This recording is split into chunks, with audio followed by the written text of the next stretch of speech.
My favourite kind of the crunch. So he doesn't actually have a clear view. Hence why he goes the non-field decision of no try. Never have I ever said, do you know who I am? But people probably say, who the hell is that? Hello there, nice to see you again. Come on in. Oh, wipe your feet. Well, welcome to Whistle Watch Cribs edition. I don't know what that means, but come and have a look. It says to Nigel, don't swear, now you're on telly, man. Congrats on a great refereeing career. So, fair play to him, that's what I told him in the game. Don't swear, now you're on telly, man. Iron Maiden went on tour to New Zealand, and the poster to promote the tour was the All Blacks there winning the World Cup. And when I saw this, I noticed, hang on, that's me. And obviously this is the prize bull. Not that, that's my partner Barry, that is. And that's Sugar Ray, the prize bull. This is very special. Sent to me in the post from a lovely little young girl. She said, Nigel, thank you for being my favourite referee. And I've had a picture with her on a couple of times with Jennifer. And to make it even more special, they actually got photos of the cows and they put them on little coasters and sent them to me. One of the best things I've ever had.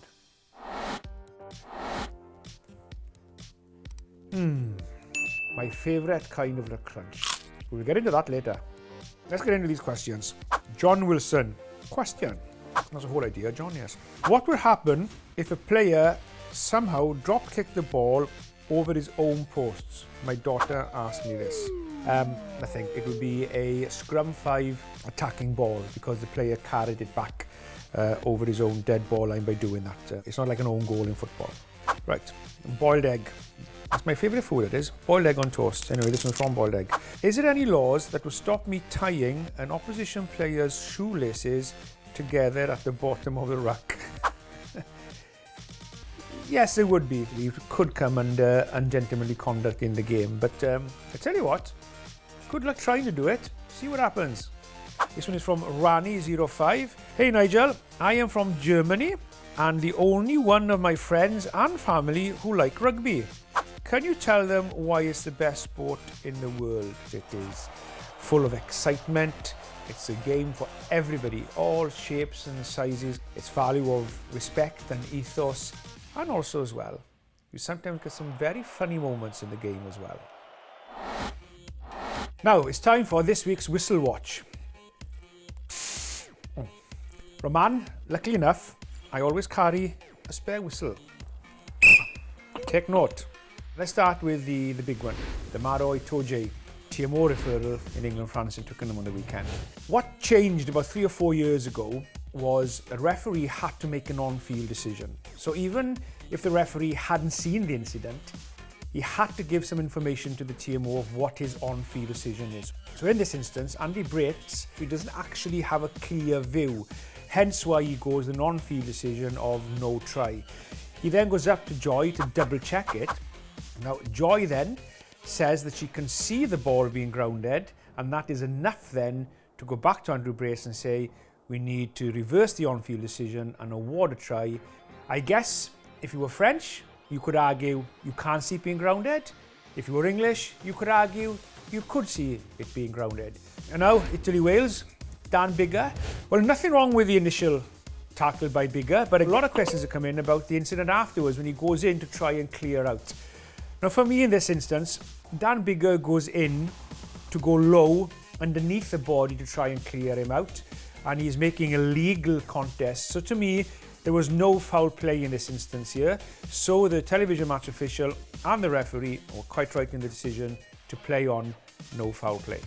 Now the reason why match officials, referees go to the TMO is because they weren't in a position, or they were blinded by a player running in front of them, or they really need to check something which was humanly impossible for them to see on the field. Roman Poit showed on the weekend that the best person to see anything is the actually referee himself. Whether he needs to go digging in to find out is another question. Now what about the Crusaders Chief game? Whoa, what a finish, what a finish.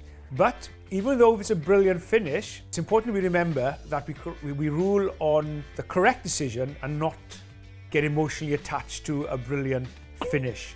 There is no clear evidence here to say that the player's foot has touched the touchline. So for me, this is the correct outcome and the try is duly awarded because his foot does not touch the touchline.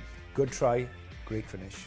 I might be busy with the cows, but nothing gets past me. And arguably one of the most contentious moments from last week was Yu-Gi-Oh! Monier's $1 million kick on the wrap.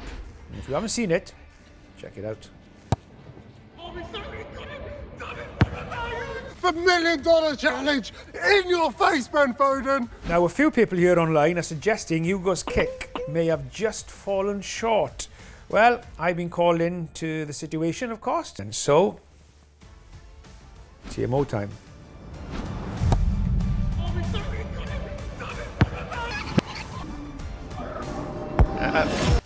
Can we get a different angle, please?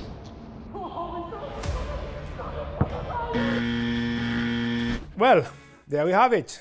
Good job I'm here too. It's always good to have a second opinion. Yu-Gi-Oh! Nice try though. Never have I ever played the game, never have I ever. And if you haven't either, apparently all you have to do is drink your cup of tea if you actually have done it. Now, this could be interesting. Never have I ever put my refereeing cards in the wash. Oops. Never have I sang karaoke. Always after a few pints, and my karaoke song is Sweet Caroline. Never have I ever said, do you know who I am? No, I've never said that. Never. Never intend to either. Because people probably say, who? Who the hell is that? Never have I ever re-gifted a gift. There you are. I always do it. Never have I ever lied about my age. Oh. A few times. Never have I ever had to do the walk of shame. What's the walk of shame?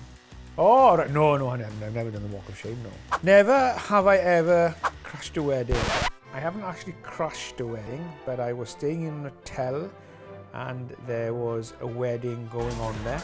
The music was going on late in the night and I couldn't sleep.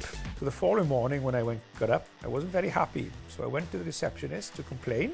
As I was getting to the receptionist, who was there was the bride and the groom. They turned around and said, oh, Nigel, lovely to meet you. We're big fans of yours.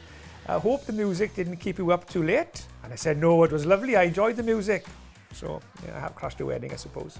Or they crashed my sleep. Well, that's it for this week. Lovely of you to stop by. It's always a pleasure. So thank you, my whistle watchers. See you next week. And don't forget to like, subscribe, and hit that bell, or you'll be having one of these.